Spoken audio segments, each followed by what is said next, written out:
오늘은 추수감사주일입니다. 추수감사주일은 올 한 해 하나님께서 우리에게 베풀어 주신 은혜를 기억하고 감사하는 주일입니다.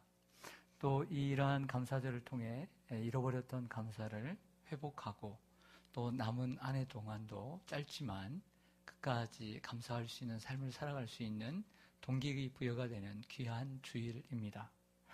일본의 신학자 우치무라 간조는 하나님 앞에서 저주가 있다면 세 가지 저주가 있는데, 첫째는 아무리 하나님을 믿으려고 해도 믿어지지 않는 것이 첫 번째 저주이고, 성경을 아무리 읽어도 들리지 않는 것이 두 번째 저주이고, 세 번째는 아무리 감사를 하려고 해도 감사하지 못하는 것이 세 번째 저주다, 이렇게 얘기를 했습니다. 우리 마음과 입술에서 감사가 사라질 때 신앙과 인생의 위기가 찾아옵니다. 다시요.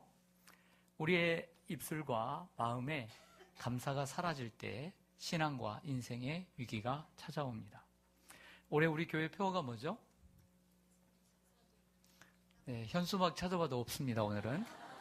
네, 현수막 찾아봐도 오늘은 없어요. 네, 신앙과 인생의 전성기를 누리는 교회입니다. 만약에 여러분들이 한 해 동안 감사가 넘치는 삶을 살았다고 한다면 여러분들은 신앙과 인생의 전성기를 누리는 거예요.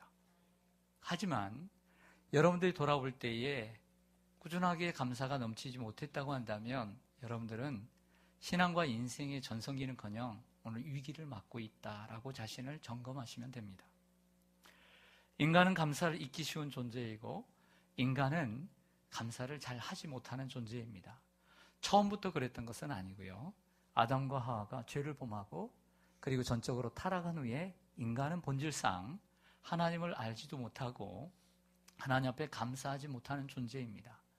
신학적으로 보면 인간은 전적으로 타락했습니다. 그래서 로마서 1장 21절을 보면 하나님을 알되 하나님을 영화롭게도 아니하며 감사하지도 아니하고 오히려 그 생각이 허망하여지며, 생각도 허망해지는 거예요. 생각을 잘해야 돼요. 생각을 잘해야 돼요.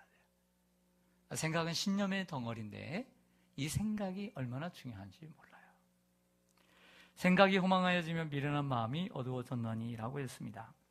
그런데 이러한 죄의 문제를 예수 그리스도께서 이 땅에 오셔서 십자가에 못 박혀 돌아가심으로 해결해 주신 줄로 믿습니다. 죄로 인해 우리가 감사를 상실했다면 죄의 문제를 예수 그리스도께서 해결해 주심으로 우리가 예수 그리스도를 마음속에 모시고 내 안에 그리스도를 모시고 사는 사람은 그 가운데 우리는 감사를 다시 회복할 수 있고 감사를 할 수 있는 능력을 갖게 된 것입니다. 그러므로 감사하며 사는 여러분들 되시기를 소망합니다. 모든 감사의 시작은 결국 예수 그리스도입니다. 예수 그리스도에 대한 구원으로부터 모든 인간의 감사는 시작되는 것이죠. 그게 진정한 감사입니다. 그러므로 우리가 신앙생활을 하면서 늘 유념해 두고 집중해야 할 것은 예수 그리스도에 대한 구원의 감격을 잊지 않는 거예요. 예수 그리스도에 대한 구원의 감격, 오직 내가 십자가만은 자랑하겠다라고 하는 사도 바울처럼 오직 예수 그리스도에 대한 구원의 그 감격을 늘 잊지 않고 살아갈 때 감사는 식지 않을 수 있다는 것이죠. 모든 감사의 시작은 예수 그리스도입니다. 하나님은 이스라엘 백성들에게 구원은 받았지만 혹 하나님을 알지만 감사를 잊어버리기 쉽고 감사하지 못하는 인간들을 위해서 때때로 감사의 절기를 허락해 주셨습니다. 이게 3대 절기입니다. 첫째는 유월절입니다. 무교절이라고도 하죠. 이스라엘 백성들이 430년 동안 종살이 하던 때에 하나님 모세를 통해 10가지 재앙을 내리시고 출애굽을 시키는데 마지막 10번째 장자의 죽음의 재앙이 올 때에 어린 양을 잡아서 문 현관에 발라라고 했습니다. 그렇게 순종했더니 그 6월절에 어린 양의 피가 있는 곳은 죽음의 천사가 넘어가게 되었어요. 패스오버. 그래서 6월하게 되었습니다. 그래서 6월절이 된 것이죠. 이러한 구원에 대한 감사를 드리라고 절기를 마련해 놓은 것이 6월절입니다. 또 하나는 맥주절입니다. 맥주절은 7절 혹은 오순절이라고 하는데 이러한 6월절이 지난 후에 7번 절기가 지난 주일이 지난 50일째 되는 날을 오순절, 그리고 마침 그때에 보리나 밀의 첫 곡식을 수확하게 됩니다. 그래서 그 수확의 기쁨을 하나님 앞에 드리며 감사의 제사를 드리게 된 것이죠. 그것이 맥주절입니다. 세 번째로는 초막절이 있습니다. 신명기 16절 보면 초막절을 지키라 그랬습니다. 초막절은 수장절이라고도 합니다. 이스라엘 백성들이 한 해 동안 농사 지은 것에 대해서 모아서 하나님 앞에 감사를 드리는 절기이고, 이스라엘 선조들이, 조상들이 광야 40년 동안 초막, 즉 텐트를 치고 살았지만 하나님의 보호하심과 공급하심 속에 살았음을 기억하고, 그때만이 아니라 오고 오는 모든 후손들에게 이것을 잊지 않도록 교육시키는, 전수하는 이러한 절기가 바로 초막절이 됩니다. 6월절은 현재 고난절과 부활절과 함께 봄에 지키게 되어 있고, 맥주절은 한여름에 드리게 되어 있습니다. 그리고 추수감사절은 이처럼 가을에 드리게 되어 있습니다.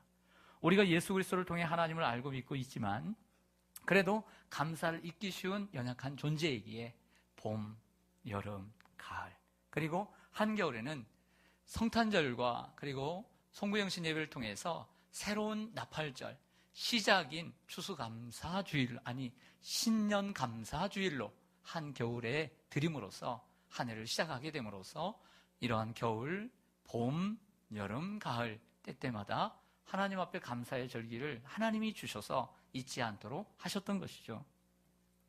이를 통해 우리가 알아야 할 게 있어요, 성가대 여러분. 그건 뭐냐면 하나님은 우리가 감사하기를 원하신다는 거예요. 여러분 자녀들을 많이 키우셨죠? 귀하게 키우셨습니다. 그 자녀가 뭐 하기를 원하세요? 어떠한 사람이 되기를 원하세요? 출세하기를 원하겠지만 그래도 뭐합니까? 감사할 줄 알아야 되죠. 하나님께서 우리에게 복을 주시고 우리를 돌봐주시고 우리가 원할 때마다 소원을 들어주셨는데 그 소원을 두신 하나님 앞에 성도들이 감사하지 않는다면 주님의 마음이 얼마나 아플까요? 그런 자녀가 무슨 소용이 있겠습니까? 하나님은 언제나 우리들에게 감사를 원하신다는 것입니다. 오늘 누가복음 17장 본문에도 보면 나병 환자 10명이 예수님을 만나 멀리 서서 병이 낫고자 큰 소리를 질렀습니다. 멀리서 지를 수밖에 없었던 것은 가까이 갈 수 없기 때문이죠. 전염병이 있으니까. 인간 취급을 받지 못했습니다. 예수 선생님이요, 우리를 불쌍히 여기서 목이 터지도록 그 배고픈 상태에서도 불렀을 것입니다. 가서 제사장들에게 너희의 몸을 보이라. 네, 이러한 약속을 하신 거죠. 너희의 병이 나았다라고 하는 사인인 것이죠. 그들이 가다가 깨끗함을 다 받게 되었습니다. 그러나 안타깝게도 그 10명 중에 사마리아 사람 1명만 하나님께 영광을 돌리고 예수님께 돌아와 발아래 엎드려 감사를 했습니다. 예수님은 10명 모두 깨끗함을 받았는데 그 9은 뭐라고 얘기하냐면 오늘 본문에 보면 이렇게 얘기합니다. 예수님은 다 알고 계셨어요. 다 깨끗함을 받지 않았느냐? 너 빼고 유대인 9명은 어디 있느냐? 라고 물으셨다는 것은 그 9명에 대해서 섭섭하기보다는 그 9명이 감사해야 될 것에 대해서 책망하신 거예요. 이처럼 예수님도 우리가 감사하지 않는 것에 대해서 안타깝게 생각하시고 책망하시고 그리고 감사를 원하고 계신다는 거죠. 그 9은 어디 있느냐? 어제 주례를 하고 나서 이제 집중이 좀 안 되고 피곤하니까 제가 집에 들어갔다가 한 6시쯤 이제 나왔습니다. 그래서 이제 설교 준비를 이렇게 한참 하는데 8시 넘어서 어제 신랑에게 이제 전화가 왔어요. 정말 피곤하고 깨가 쏟아질 시간에 전화가 와서 목사님 너무 감사하다고, 내가 교회도 안 다니는데 우리 부모님 다니는 교회인데 정말 감사하고 제대로 인사도 못했다고, 그 사모님이 또 반주해 주셨는데 내가 인사도 못 드렸다고, 이렇게 감사의 전화를 하는 거예요. 여러분, 이러한 감사를 통해서 사람도 좋은 관계를 갖게 되는 것이죠. 어제 어떤 남자 집사님과 문자를 할 시간이 있었습니다. 오늘 제가 부탁할 일이 있어서 그랬더니 답장이 이렇게 왔습니다.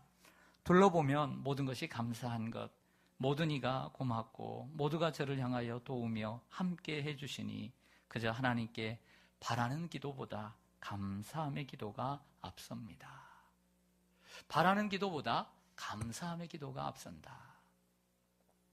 나병이라는 병은 당시에 가장 무서운 병입니다. 낫지 않을 뿐더러 전염이 되어서 가족들과는 생리별을 해야 하는, 그거 내 몸이 아픈 것보다 더 아픈 건 이 사랑하는 가족들이 바로 옆에 있음에도 불구하고 바라보지 못하고 함께하지 못하는 그 아픔이 더 크지 않았을까요? 눈물로 세월을 보내야 했었습니다. 이 무서운 병에서 치료받았는데 어찌 그 나머지 9명도 마음에 감사함이 없었겠어요? 다 있죠. 그 감사함이 순간적으로 없었다면 그건 인간이 아니죠. 하지만 이런 생각을 했을 것 같아요. 지금은 말고 나중에 찾아뵙고 감사해야지. 이게 우리의 모습 아니에요? 우리 이럴 땐 참 많잖아요. 그래, 감사드려야지. 보답해야지. 근데 잊고 사는 게 우리잖아요. 사람과의 관계 속에서도.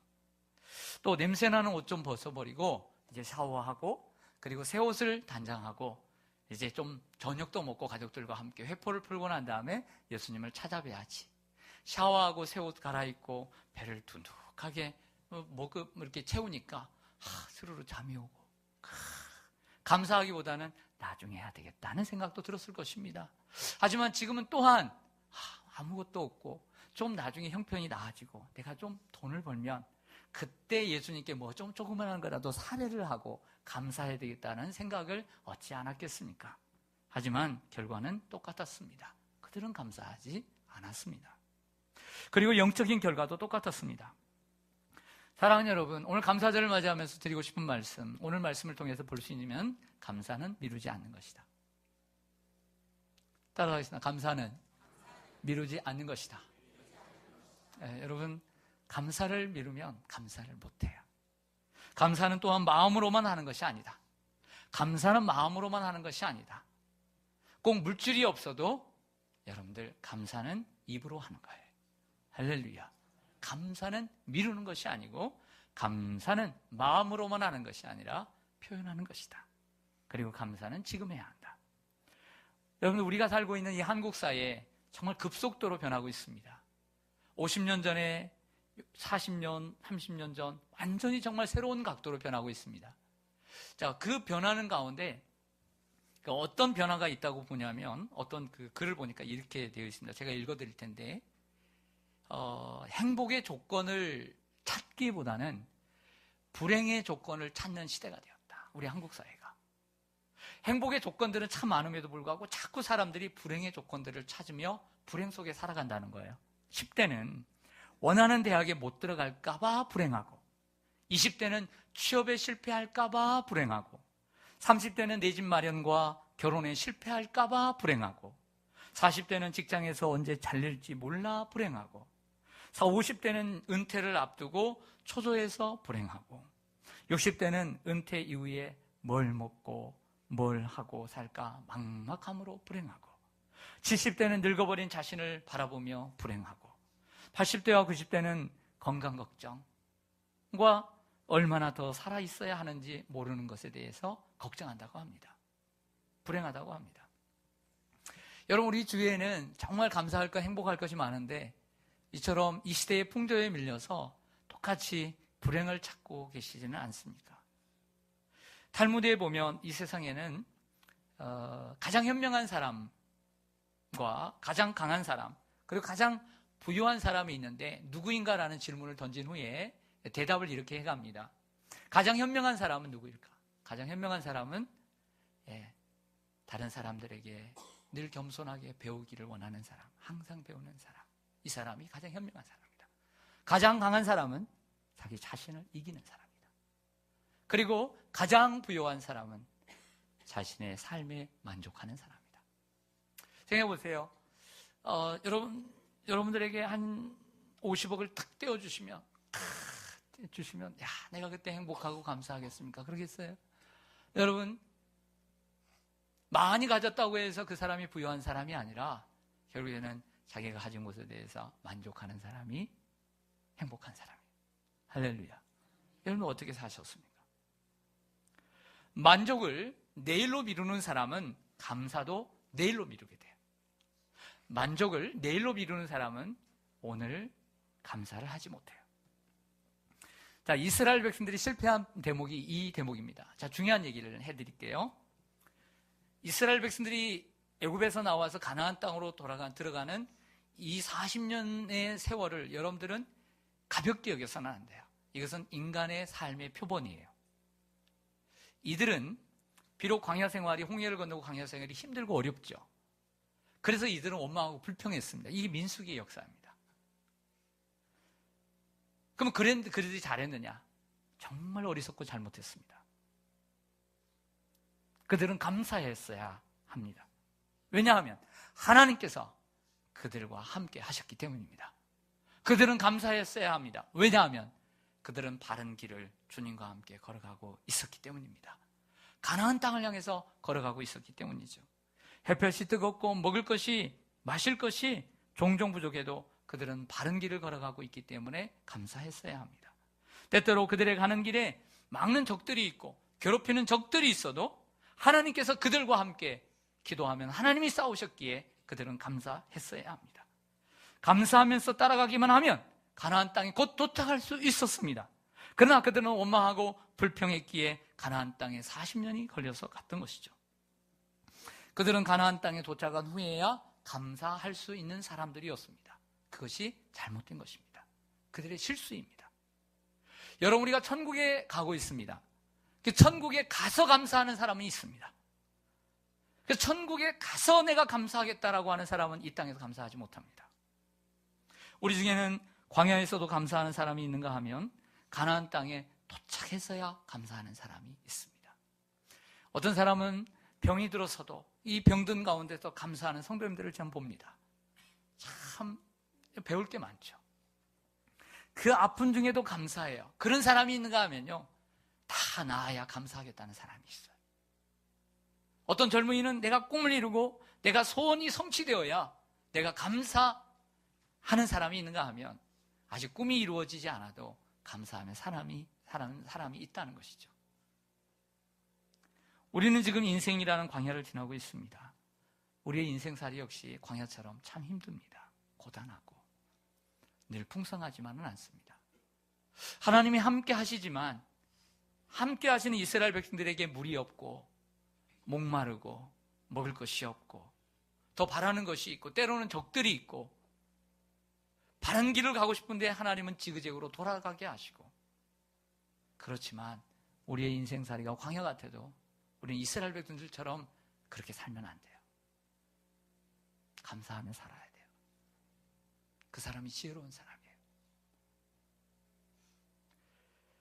그러나 이미 우리는 예수 그리스도라는 바른 길을 따라 길이 되시는 예수 그리스도를 따라가고 있기 때문에 아직 천국에 이르지는 않았지만 얼마든지 우리는 감사할 수 있습니다. 우리는 얼마든지 감사하면서 인생이라는 광야를 걸을 수 있고 찬송하면서 광야의 길을 걸을 수 있습니다. 여러분의 인생을 원래 한 해 살면서 여호수아와 갈렙처럼 아직 보이진 않지만 정말 미지의 세계지만 믿음이라는 시각을 가지고 감사하며 사셨습니까? 아니면 그 도중에 불만과 불평을 가지고 살지는 않았습니까?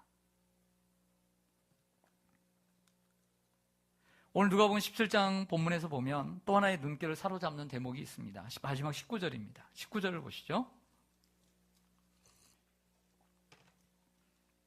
같이 한번 읽겠습니다. 시작. 그에게 이르시되 일어나 가라. 내 믿음이 너를 구원하였느니라 하시더라. 아멘. 따라서 하겠습니다.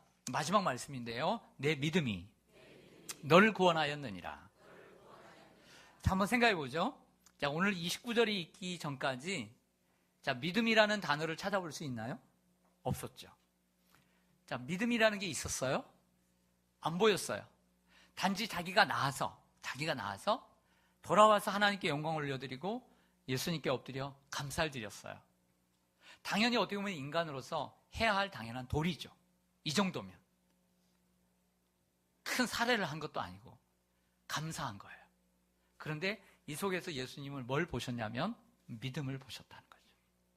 내 믿음이 너를 구원하였느니라. 구원까지 갑니다. 그래서 나머지 사람들은 구원을 못 받았다라고 단정할 수는 없지만, 왜냐하면 구원은 믿음으로 얻는 것이지 감사로 얻는 건 아니기 때문이죠. 감사가 없고 감사가 부족하다고 해서 그 사람들이 구원을 받지 못했다라고 단정 지을 수는 없지만, 그래도 우리가 생각해야 될 것은 믿음의 사람이라고 일컬어지는 이 성경에 수많은 사람들을 보면 믿음의 사람들 치고 원망과 불평 속에 사로잡힌 사람은 눈 씻고 찾아봐도 찾을 수가 없다는 거예요.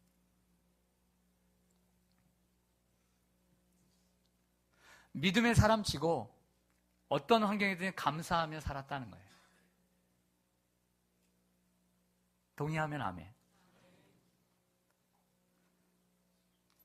결과적으로 감사의 사람은 믿음의 사람이고 믿음의 사람은 감사의 사람이다. 여러분들이 감사의 사람 되시기를 바랍니다. 욥은 말로 표현할 수 없는 고통을 당했습니다. 한 가지만 당해도 우리는 세상이 싫고 하나님도 원망할 수 있어요. 그런데 세 가지 시험을 다 당했는데도 하나님께 뭐 했어요? 감사했어요. 만약에 욥이 거기서 하나님 앞에 감사하지 않았다라고 한다면 이 성경이 기록될까요? 그런 사람도 수두룩한데 뭘 여기다 집어넣겠어요? 아깝게, 책만 두꺼워지게. 그래도 무거운데 이게. 감사했기 때문에 믿음의 사람이 된 것이고요. 믿음의 사람이기 때문에 감사의 사람이 된 거예요. 다니엘은 사자굴 속에 들어갈 줄 알면서도 하루에 3번씩 기도하면서 다니엘서 6장 10절에 보면 감사하였더라 그랬어요. 바울은 복음을 전하다 감옥에 수없이 갇혔습니다. 매도 많이 맞고요. 얼마나 인신공격을 당한지 몰라요. 그런데 바울의 서신을 보면 늘상 감사해요. 성경은 홍해가 가로막고 물이 없고 지그재그로 돌아가고 돌아가는 광야길에서 원망하고 불평하는 이스라엘 백성들을 믿음이 있다라고 말하지 않아요. 믿음이 없다라고 얘기를 해요. 그래서 오늘 설교의 제목이 뭐냐면 믿음이 있고 없고의 차이예요. 오늘 보면 감사가 있고 없고, 오늘 이 10명의 나병 환자를 보면 감사가 있고 없고, 한 명은 있고 9명은 없다는 걸 보면 통계적으로 수치적으로 볼 때 인간은 참 감사하기 힘든 존재다라는 것을 배우게 됩니다.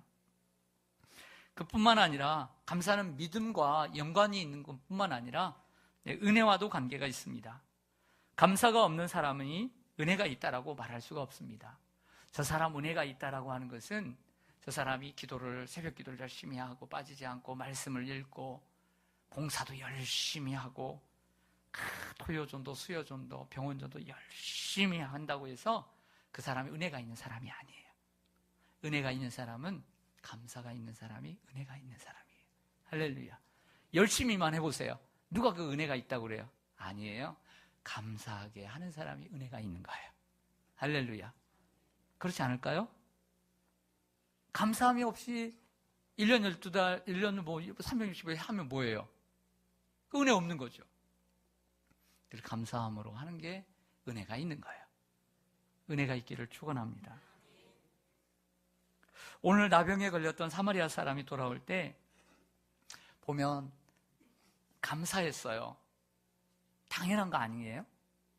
아니 조금 배가 아파가지고 아니면 허리를 다쳐가지고 다리를 다쳐가지고 좀 못 걸었다가 그거 좀 나은 것도 아니고 정말 인생이 새로워졌잖아요. 근데 이것도 못해요? 당연히 하나님께 영광을 돌리고 그리고 좀 걸지만 집에 먼저 가는 것보다 예수님께 와서 엎드려 경배하는 거, 이건 너무너무 작은 감사예요, 어떻게 보면. 근데 그까지 그 감사했는데 그 감사에 축복이 따라붙었어요. 얼마나 따라붙은지 몰라요. 막 타닥타닥 붙었어요. 칭찬이 타닥타닥, 믿음이 타닥타닥, 구원이 타닥타닥. 할렐루야. 당연히 감사해야 할 건데 이 당연한 감사를 성경은 원하고 있다는 거예요. 그 당연한 감사까지도 주님은 원하시고 계시다는 거예요. 그래서 감사는 축복의 시작이에요. 따라서 하겠습니다. 감사는 축복의 시작이다. 감사하는 자체가 마치 야고보서나 베드로에서 말씀하고 있는 것처럼 겸손이 복인데 겸손한 자에게 또 복을 더해 주신다고 그랬거든요. 감사가 복인데 감사 또한 감사하는 자에게 복의 축복이 더한다는 거예요. 그래서 이 감사를 가리켜서 능력이라고 하는 거예요. 따라서 하겠습니다. 감사는 능력이 있다. 어떤 능력이면 축복의 능력이 있어요. 그뿐만 아니라 감사는 병을 치료하는 능력이 있어요. 어떤 분이 병이 걸렸는데 하루 종일 믿음으로 감사합니다 했더니 병이 나았대잖아요. 그뿐만 아니라 우리의 마음의 병도 치료할 수 있습니다.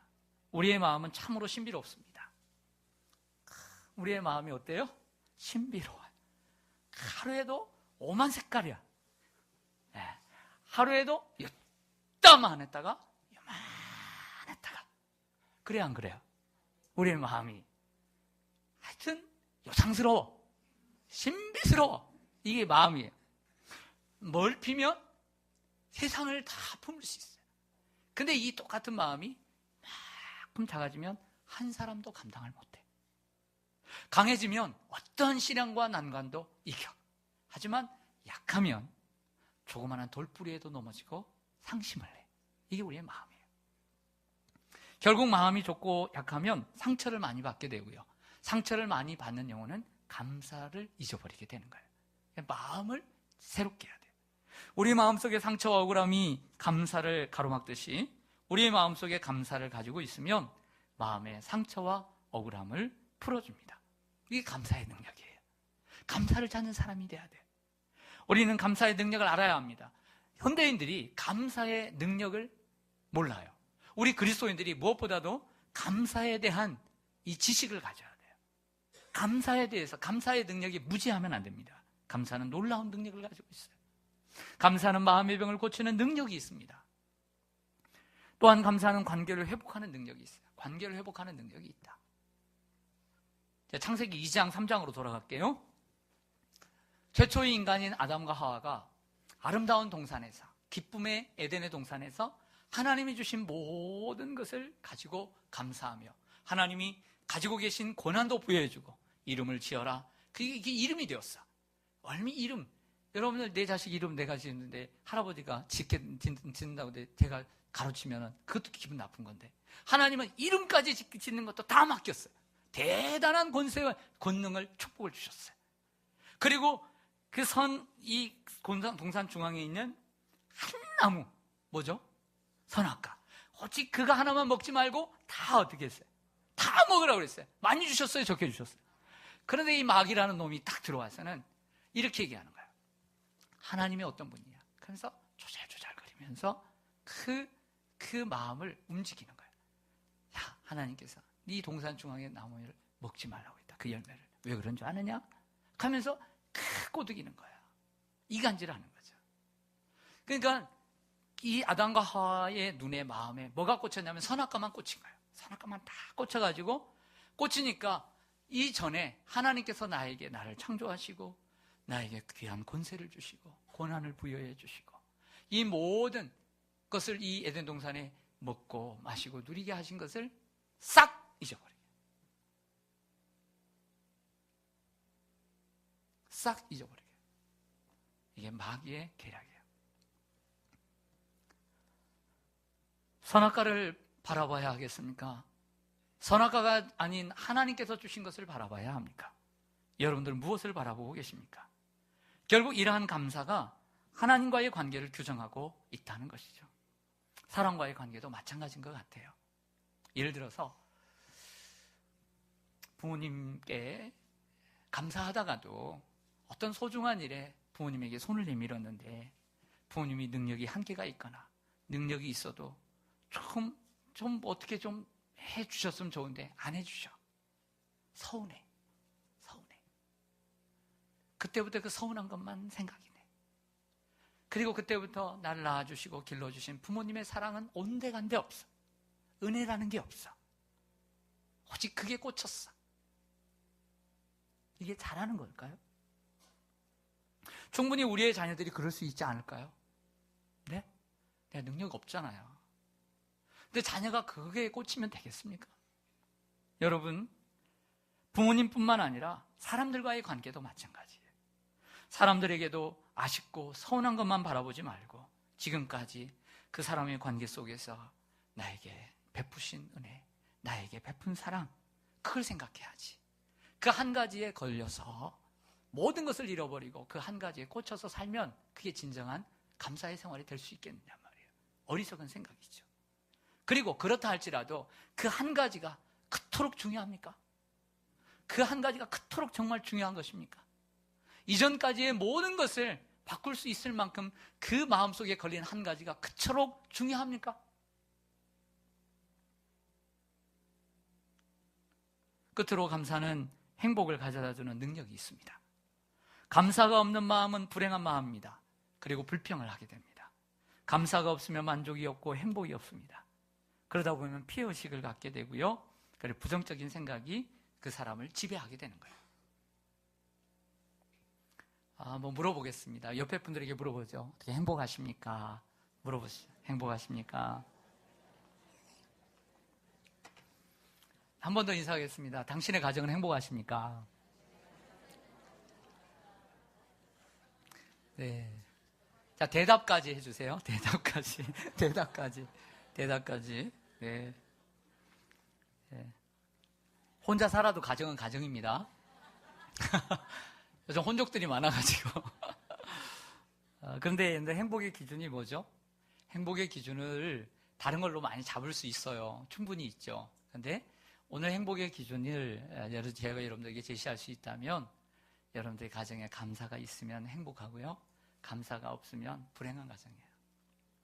아무리 많은 걸 가지고 있어도 그 가정에 부모는 자녀에게 감사가 없고 아내는 남편에게, 남편은 아내에게, 자녀는 부모에게, 부모는 자녀에게 감사가 없다면 어찌 그 가정이 행복하다고 할 수가 있겠습니까?